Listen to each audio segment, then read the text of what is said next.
अस्सलाम वालेकुम वरहमतुल्लाहि वबरकातुहू। मैं अमीर बाप की बिगड़ी हुई लात थी। बाप का पैसा अय्याशी में उड़ाने के लिए मैं तवाइफों के कोठे पर जाता। माँ बाप से छुपकर एक तवाइफ से निकाह कर लिया। वो बहुत खूबसूरत लड़की थी। मैं उसे दुनिया के सामने लाना चाहता था, लेकिन वो पर्देदार बनकर जिंदगी गुजारने लगी। अब मुझे उस पर गुस्सा आता। एक दिन उसे आजमाने के लिए नौकर को रात को उसके कमरे में भेज दिया। जैसे ही थोड़ी देर बाद कमरे में गया तो होश उड़ गए, क्योंकि वो सजदे में गिरी। कुछ लोगों का कहना है कि औरत के पास दिमाग मर्दों से कम सही, लेकिन बर्दाश्त, कुव्वत अरादी और फैसला साजी करने की ताकत मर्द से कहीं ज्यादा होती है। मैंने जिंदगी में बहुत सी औरतें देखी थी, बहुत से चेहरे, बहुत से जिस्म, बहुत से अंदाज, लेकिन जिस औरत ने मेरी सोच, मेरी दुनिया और मेरी रूह को बदल कर रख दिया, वो मिशी बाई थी। और मैं उससे एक ऐसे मुकाम पर मिला जहां रिश्ते नहीं बिकते, सिर्फ जिस्म बिकते हैं। लेकिन वो सिर्फ जिस्म नहीं थी, वो कुछ और थी, कुछ ऐसा जो मैं समझ ना पाया, या शायद समझना ही नहीं चाहता था। मेरा नाम मोहम्मद आमिर है और मैं अपने माँ बाप का बिगड़ा हुआ लाडला बेटा था, जो रातों को जागता, दिन को सोता था। ना मुझे किसी चीज की कमी थी, ना किसी सवाल का सामना था, ना किसी रुकावट की फिक्र थी, क्योंकि मेरे माँ बाप ने मुझे हर आसाइश दे रखी थी। दौलत थी, बैंक बैलेंस था, महंगी गाड़ी थी, बड़े लोगों की महफिलों तक रसाई थी, और मेरी जिंदगी का एक ही मकसद था, मजे करना। मैं उन लोगों में से था जो समझते कि मर्द की जेब में अगर पैसे हों तो वो कुछ भी कर सकता है। हत्ता कि इंसान भी। मेरी हर रात एक नई लड़की के साथ गुजरती थी। हर कोठे पर मेरी पहचान थी, हर तवाइफ मेरे इशारे पर नाचती थी, और मैं इस फरेब में जीता जा रहा था कि मुझे सब कुछ हासिल है। लेकिन एक दिन किसी दोस्त ने मिशी बाई का जिक्र छेड़ा तो गोया मेरे दिल में आग लग गई। उसने कहा, मिशी बाई आम तवाइफ नहीं है, उसका वक्त लेना मुश्किल ही नहीं, नामुमकिन है। वो हर किसी के पास नहीं बैठती, बोली लगती है, और वो सिर्फ उसी के पास जाती है जो सबसे बड़ी बोली देता है। सुना था वो इतनी हसीन है कि सांस लेना मुश्किल हो जाता है, और आवाज में ऐसा जादू है कि होश उड़ जाते हैं। मैंने सोचा, देखा जाएगा क्या होता है। वैसे भी अब शहर की हर तवाइफ मेरे कदमों में थी, और कुछ नया चखने की ख्वाहिश मुझे वहीं ले आई जहां वो रहती थी। तंग गलियों से गुजरते हुए मैं पहली बार खुद को किसी अजनबी दुनिया में दाखिल होता महसूस कर रहा था, जिसके दरो दीवार पर भी गुनाहों के साए थे। जब मैं वहां पहुंचा तो बोली का माहौल लगा हुआ था। मिशी बाई पर्दे के पीछे बैठी थी, सिर्फ आवाज सुनाई दे रही थी, और इस आवाज में ऐसी मिठास थी जैसे किसी साज पर फरिश्ते गाते हों। मैंने वो बोली जीत ली, जो सबसे ऊंची थी, और जब मुझे उसके कमरे का रास्ता दिखाया गया तो मैंने पहली बार खुद को किसी कीमती खजाने के करीब महसूस किया, जो भी मेरे हाथ आने वाला था। मुझे यकीन था कि मैं उसे खरीद चुका हूं, जैसे मैं हर चीज खरीद लेता हूं। और जैसे ही मैं उसके कमरे में दाखिल हुआ तो जो मंजर मैंने देखा वो मेरे अंदाजों से बिल्कुल मुख्तलिफ था। वहां एक खूबसूरत औरत मौजूद थी, जो आंखों में ऐसी चमक लिए बैठी थी जैसे वो मुझे खरीदने आई हो, ना कि मैं उसे। और उसी लम्हे मुझे महसूस हुआ कि शायद इस बार मेरा सामना किसी ऐसी चीज से होने जा रहा है जो मेरे अंदर की सारी खुद पसंदी को जला कर राख कर देगी। लेकिन ये तो सिर्फ आगाज था। आगे क्या हुआ ये मैं भी नहीं जानता था। जब मैंने कमरे में कदम रखा तो सबसे पहले मेरी नजर कोने पर पड़ी, जहां पर जायनमाज बिछी हुई थी और स्केल पर कुछ तस्बीहां लटक रही थी। मैं हैरान हो गया कि ये कैसा मंजर है। एक तरफ तो वो इस धंधे में है, और दूसरी तरफ ये सब क्या है। क्या ये सब दिखावा है या कोई राज छुपा हुआ है। मैं उलझ गया। लेकिन जैसे ही मेरी नजर उसके चेहरे पर पड़ी तो सारी उलझनें किसी धुएं की तरह हवा हो गईं। वो वाकई इतनी हसीन थी जितना मैंने सुना था, बल्कि उससे भी कहीं ज्यादा खूबसूरत थी। ऐसी खूबसूरती मैंने कभी नहीं देखी थी, ना फिल्मों में, ना ख्वाबों में, ना किसी महफिल में। उसके चेहरे पर दर्द की एक ऐसी झलक थी जो मुझे खींच कर उसके करीब ले गई।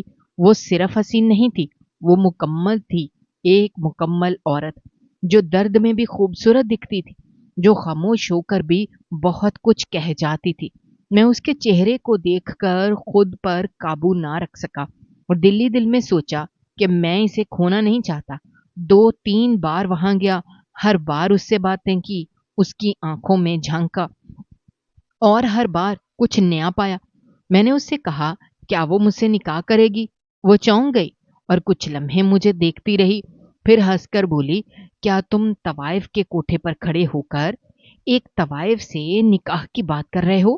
میں نے کہا ہاں بالکل، اسی جگہ اسی لمحے یہی بات کر رہا ہوں، کیونکہ مجھے تم سے محبت ہو گئی ہے اور میں چاہتا ہوں کہ تم میری زندگی میں شامل ہو جاؤ۔ وہ خاموش ہو گئی، جیسے کوئی پرانی یاد دل میں ابھر آئی ہو، پھر کہنے لگی یہ کام تمہیں عجیب نہیں لگتا؟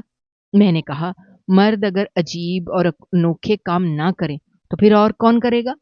ہمارے پاس اختیار ہوتا ہے، طاقت بھی، مقام بھی، اور اگر ہم سب کو کسی کی زندگی بنانے کے لیے استعمال نہ کریں تو پھر ان سب کا فائدہ کیا؟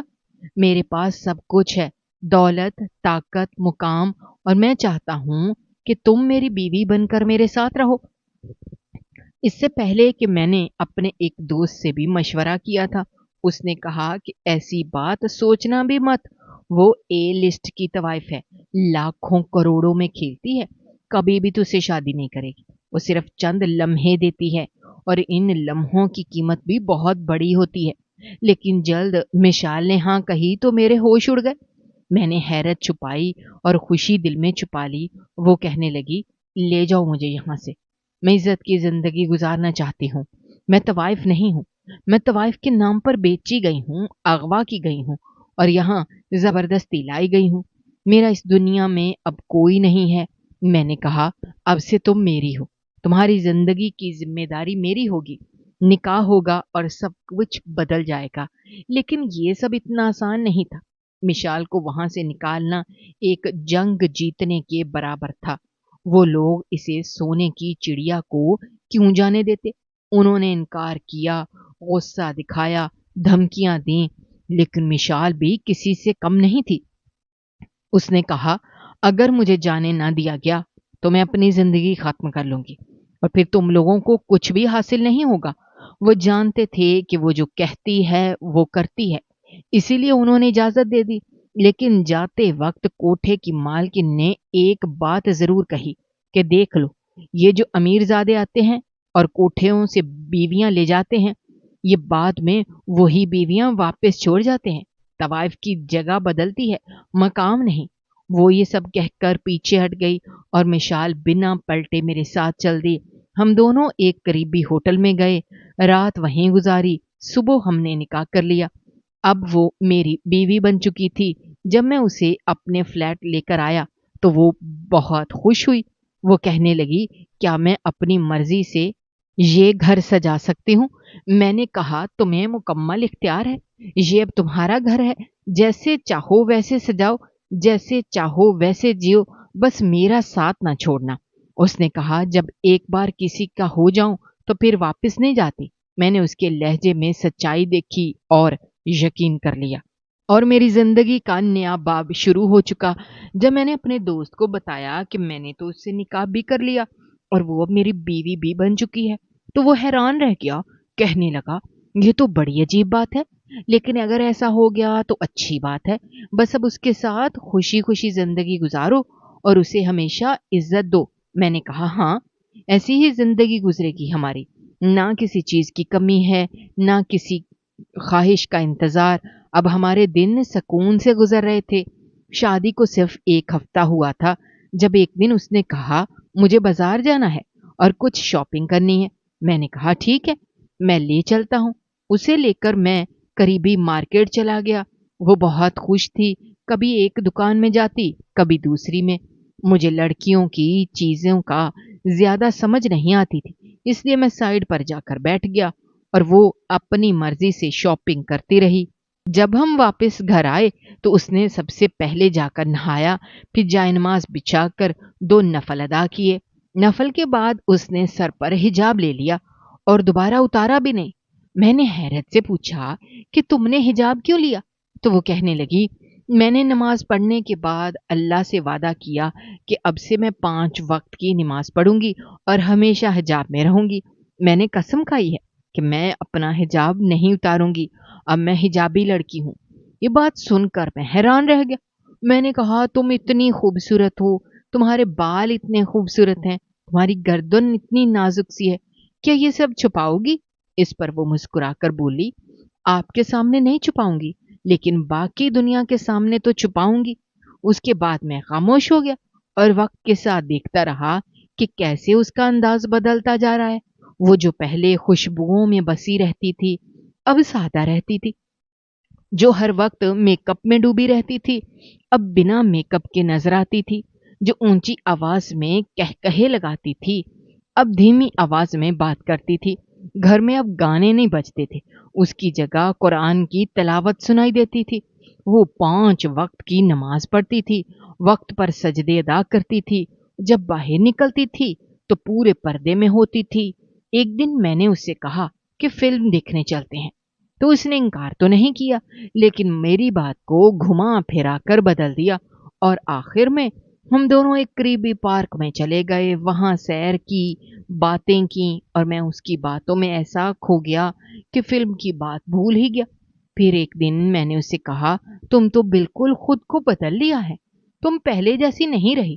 تو اس نے بڑے سکون سے کہا، میں تھک گئی تھی اس زندگی سے جہاں مجھے ہر وقت سوار کر رکھنا پڑتا تھا، زیورات پہننے پڑتے تھے، میک اپ کرنا پڑتا تھا، اور کچھ بھی اپنے دل سے نہیں کر سکتی تھی۔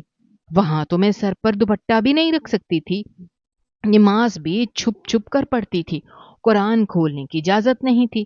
لیکن اب میں آزاد ہوں، میں آپ کے نکاح میں ہوں، آپ کی بیوی ہوں۔ اب میں اپنی مرضی سے سانس لے سکتی ہوں اور وہ سب کچھ کر سکتی ہوں جو میرا دل چاہے، اور مجھے ان سب میں سکون ملتا ہے۔ میں نے اس کی بات سن کر مسکرا دیا اور اس کی پیشانی پر بوسہ دیا، لیکن وقت کے ساتھ ساتھ مجھے اس کی یہ تبدیلی کچھ زیادہ محسوس ہونے لگی۔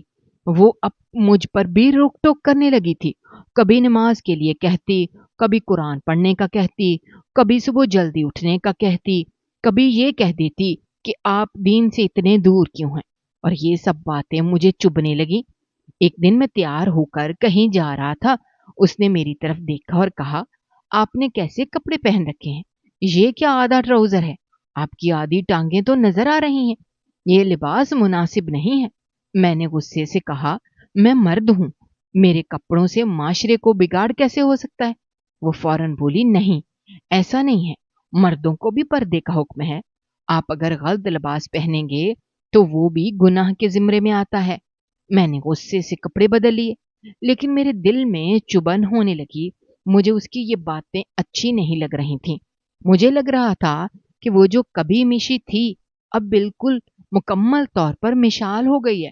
اب وہ عورت جسے میں اس کی خوبصورتی پر فدا ہو کر لے کر آیا تھا، وہ اپنے اندر سے وہ سب کچھ نکال چکی ہے جو مجھے اس کی طرف کھینچتا تھا۔ اب وہ سادہ لباس پہنتی تھی، اب وہ زیورات سے نفرت کرتی تھی، اب وہ مجھے خود جیسا بنانے پر تلی ہوئی تھی۔ کبھی کبھی دل چاہتا کہ اسے کہہ دوں کہ تم جو آج مجھے نصیحتیں دیتی ہو، تمہیں یاد ہے کہ تم کون تھی؟ تم کہاں رہتی تھی؟ تمہاری زندگی کیسی تھی؟ لیکن پھر اس کی معصوم آنکھیں سامنے آ جاتی اور میں چپ ہو جاتا۔ لیکن سچ یہ ہے کہ مجھے اب اس کی روک ٹوک زہر لگنے لگی تھی۔ وہ دن رات مجھے دین کی طرف بلاتی رہتی تھی، اور میں اس بات پر حیران ہوتا تھا کہ ایک طوائف سے حجابی بیوی کا سفر اتنی جلدی کیسے طے ہو گیا؟ یہ تبدیلی کہاں سے آئی اور کیوں آئی؟ کبھی دل چاہتا کہ اسے جھنجھوڑ کر پوچھوں کہ کیا یہ سب دکھاوا ہے یا وہ واقعی بدل گئی ہے۔ کبھی سوچتا کہیں یہ سب وقتی نہ ہو اور کہیں وہ پھر سے واپس نہ چلی جائے، کیونکہ کوٹھے کی مالکن کی باتیں اکثر میرے کانوں میں گونجنے لگتی تھیں کہ یہ امیر زادے کوٹھوں سے بیویاں لے تو جاتے ہیں، لیکن جب چھوڑتے ہیں تو وہیں واپس بھیج دیتے ہیں۔ طوائف کی جگہ بدلتی ہے، مقام نہیں، اور میں دل ہی دل میں ڈرتا تھا کہ کہیں میرا دل یہ نہ کہہ دے کہ وہ بات سچ تھی، اور کہیں میں بھی ان امیر زادوں جیسا نہ بن جاؤں जो औरतों को जिंदगी देने के दावे करते हैं और फिर उनकी जिंदगी छीन लेते हैं। एक दिन मैंने उससे कहा, मेरे एक बहुत अच्छे दोस्त की शादी है और ये शादी बहुत हाई क्लास है। वहां पे बड़े बड़े लोग आएंगे, बड़ी बड़ी गाड़ियां आएंगी, सब मर्द अपनी बीवियों के साथ होंगे। और अब चूंकि मैं भी शादीशुदा हूं तो मैं भी चाहता हूं कि तुम मेरे साथ चलो। उसने कहा, मैंने कहा अच्छी सी तैयारी करना और बहुत प्यारी लगना, और एक दिन के लिए हिजाब उतार देना, क्योंकि सच बात तो ये है कि हिजाब तुम्हारी सारी खूबसूरती छुपा लेता है।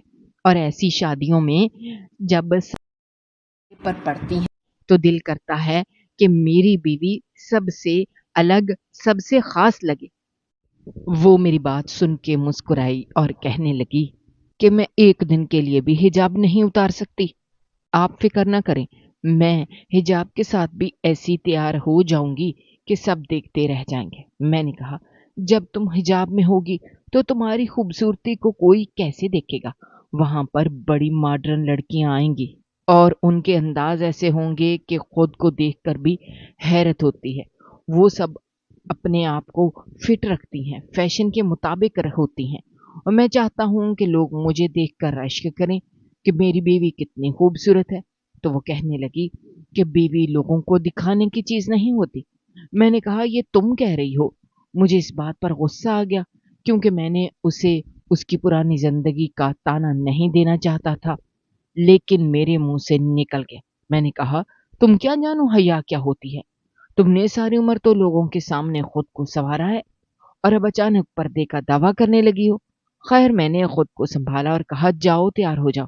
कोशिश करना अच्छे से तैयार हो और थोड़ा हिजाब का अंदाज हल्का रखना ताकि तुम्हारी खूबसूरती छुपी ना रहे। थोड़ी देर बाद वो तैयार होकर आई। बुरी तो नहीं लग रही थी, लेकिन वो बड़ी सी चादर और सख्त अंदाज का हिजाब करके आई थी। उसकी सारी खूबसूरती छुप गई थी। मैंने उसे देखा और दिल में एक चुभन सी महसूस की। मैंने कहा कि अगर मुझे ऐसी बीवी को लेकर जाना था तो फिर मैंने तुमसे शादी क्यों की? उसने पलट कर जवाब दिया कि क्या आपने मुझसे शादी लोगों को दिखाने के लिए की थी? मैंने कहा, तुम हर बात का उल्टा मतलब क्यों निकालती हो? तुम इतनी खूबसूरत हो तो उनको कैसे पता चलेगा कि अगर तुम इस तरह छुप कर रहोगी तो लोग कैसे जानेंगे मेरी बीवी कितनी प्यारी है? वो खामोश हो गई और हम दोनों में खामोशी छा गई। झगड़ा हो गया और बात इस हद तक पहुंची कि मैं गुस्से में आ गया। बिलाखिर मैंने फैसला किया कि मैं अकेला ही शादी में जाऊंगा। मैंने झूठ बोल दिया कि वो बीमार है और इस वजह से नहीं आ सकी। शादी से वापस आकर मैंने 3 दिन तक उससे कोई बात ना की। वो बार बार मुझसे माफी मांगती रही, कभी मेरे हाथ थामती, कभी मेरा सर सहलाती और कहती, शौहर अगर बीवी से नाराज हो जाए तो बीवी गुनहगार होती है। आप मुझसे नाराज ना रहें, मैं आपकी नाराजगी बर्दाश्त नहीं कर सकती। मुझे ऐसा महसूस होता था कि मैंने किसी आम लड़की से नहीं बल्कि किसी मौलवी की बेटी से शादी कर ली है। वो हर बात को दीन से जोड़ती थी और मैं तंग आ चुका था। मेरी जिंदगी का रंग खत्म होता जा रहा था, मेरा दिल घटने लगा था। मैंने अपने दोस्त से कभी घरेलू मामलात पर बात नहीं की थी, लेकिन उस दिन दिल बहुत बोझल था, इसलिए मैंने उसे सब कुछ बता दिया। मेरे दोस्त ने बड़ी संजीदगी से बात सुनी और कहा, इतनी जल्दी कोई अपनी जिंदगी का तरीका नहीं बदलता। ये सब ड्रामा हो सकता है, या तो उसने तुझसे शादी सिर्फ दौलत के लिए की है, या फिर अब वो नेक बनने का दिखावा कर रही है, या फिर इसके पीछे कोई और प्लान है जो तुझे नजर नहीं आ रहा। एक दिन ये सब कुछ लेकर अपने किसी पुराने यार के साथ भाग जाएगी। मैंने कहा, नहीं यार, ऐसा कैसे हो सकता है? वो बड़ी साफ दिल लगती है। वो तो हर वक्त अल्लाह का नाम लेती है, कुरान पढ़ती है और नफल पढ़ती है। तो वो बोला, यही सब कुछ तो शक की बात है। जो औरत कल तक कोठे पर बैठी थी वो आज इतनी पारसा कैसे हो गई? तुम्हें उसका इम्तिहान लेना चाहिए। मैंने कहा, इम्तिहान कैसे? तो उसने मुझे एक तरकीब बताई और कहा, अगर वाकई वो सच्ची है तो बच जाएगी और अगर धोखा दे रही है तो पकड़ी जाएगी। मैंने गौर से उसकी बात सुनी और दिल ही दिल में फैसला कर लिया कि मैं इस तरकीब को जरूर आजमाऊंगा, کیونکہ اب دل میں ایک عجیب سی بے چینی رہنے لگی تھی، اور ایک سوال جو بار بار ذہن میں گونجتا تھا کہ کہیں واقعی میں اس عورت کے دھوکے کا شکار تو نہیں ہو گیا، کہیں وہ سب کچھ جو میں سچ سمجھ رہا ہوں محض ایک چال تو نہیں، کہیں میں اپنی زندگی کے کسی دھوکے کے حوالے تو نہیں کر چکا جو کچھ بھی ہے مجھے تباہ کر سکتا ہے، اور اگر ایسا ہے تو مجھے اس کا پتہ لگانا ہی ہوگا۔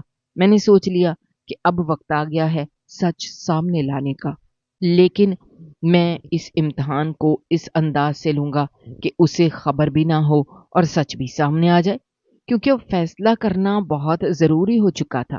میں جسے اپنی بیوی سمجھتا ہوں وہ واقعی ہے یا نہیں؟ جیسا کہ میں نے پہلے بتایا تھا کہ میں تو اکیلا رہتا تھا، لیکن میرے ساتھ ایک نوکر تھا جو میرے لیے صرف نوکر نہیں بلکہ ایک وفادار دوست کی حیثیت رکھتا تھا۔ اس کا نام رشید تھا۔ وہ کئی سالوں سے ہمارے ساتھ، میرے بچپن سے مجھے جانتا تھا اور میں اس پر اندھا اعتبار کرتا تھا۔ وہ میرا رازدار بھی تھا اور میرے ہر اچھے برے وقت کا ساتھی بھی۔ اسی لیے جب میرے دل میں شک پیدا ہوا تو میں نے مشال کو آزمانے کا فیصلہ کیا، تو سب سے پہلا شخص جو میرے ذہن میں آیا وہ رشید ہی تھا۔ میں نے اسے بلا کر کہا، تم نے آج ایک کام کرنا ہے۔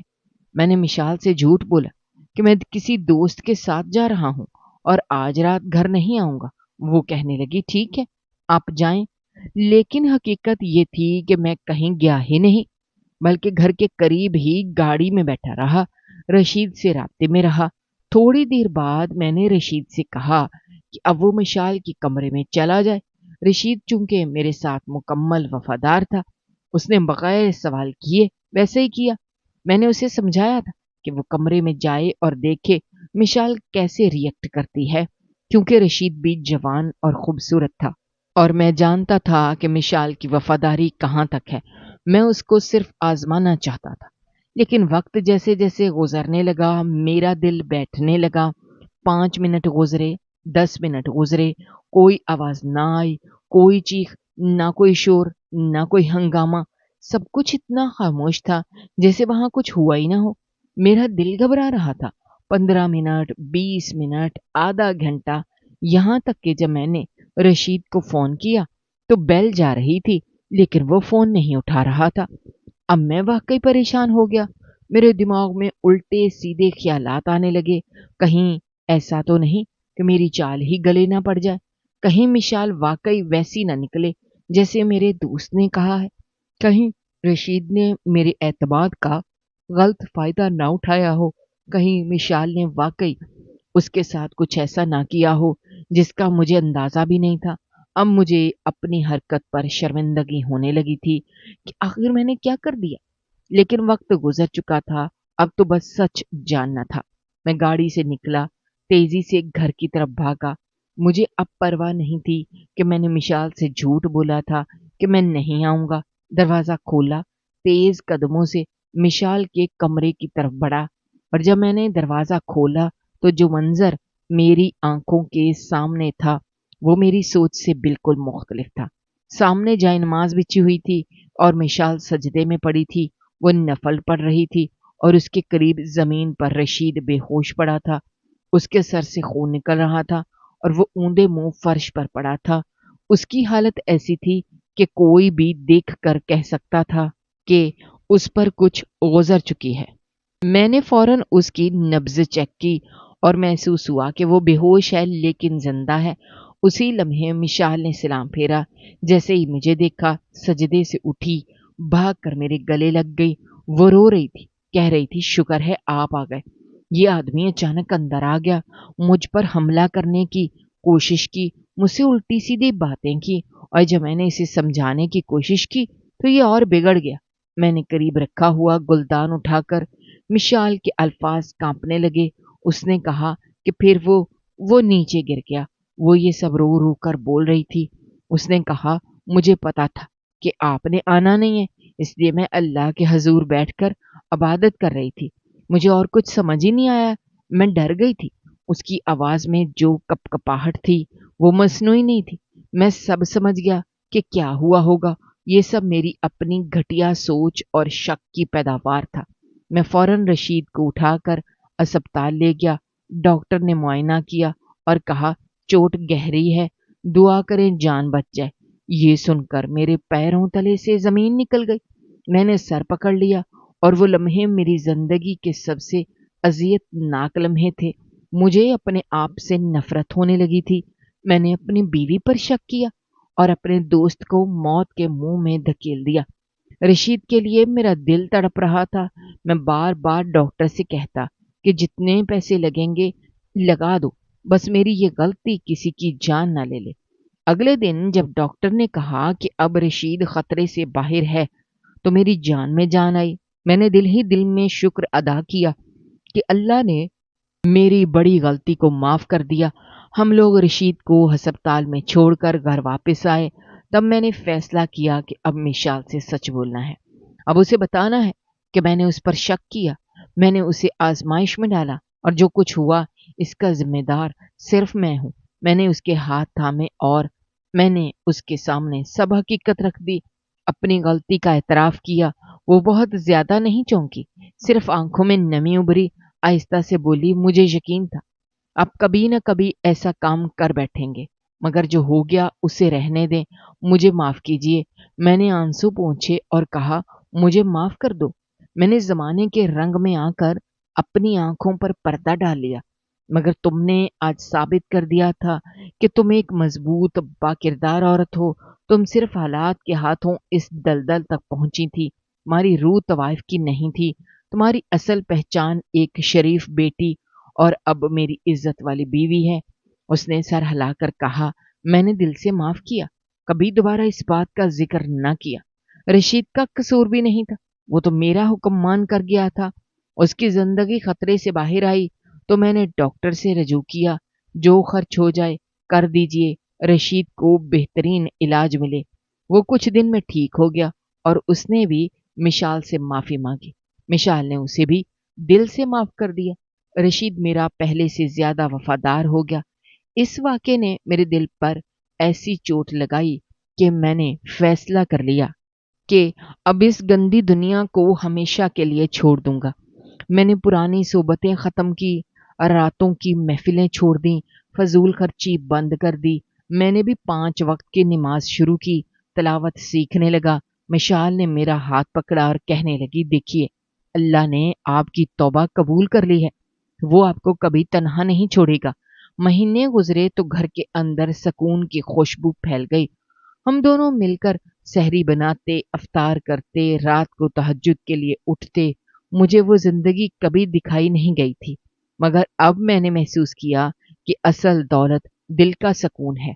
मेरी वालदा ने खबर सुनी तो खुश हुई कि उनका बेटा संभल गया। वालिद साहब ने भी तारीफ की कि आखिर तूने असल राह देख ली। मेरे पुराने दोस्तों ने ताना दिया कि तू अब बोरी चादर ओढ़कर बैठ गया, मगर उनकी बातों का असर न हुआ। मैं हर रोज सुबह ड्यूटी पर जाता, शाम को जल्द वापस लौट आता। मिशाल घर को इल्मो मोहब्बत की खुशबू से भर देती। फिर वो दिन आया जब अल्लाह ने हमारी गोद में एक नन्ही सी जान रख दी। अस्पताल के वार्ड में जब मैंने पहली बार बेटी को देखा तो दिल बैठ गया, आंखों से आंसू निकल आए। मैं सोच रहा था, ये मासूम कली कहीं मेरे किए गए गुनाहों का कफारा तो नहीं बनेगी, कहीं मेरी खताएं इसे न छू लें। मगर मिशाल ने मेरा हाथ थामा और कहा, अल्लाह करीम है, उसने हमें माफ किया है। ये बेटी रहमत है, मैंने इसका नाम नूर रखा है।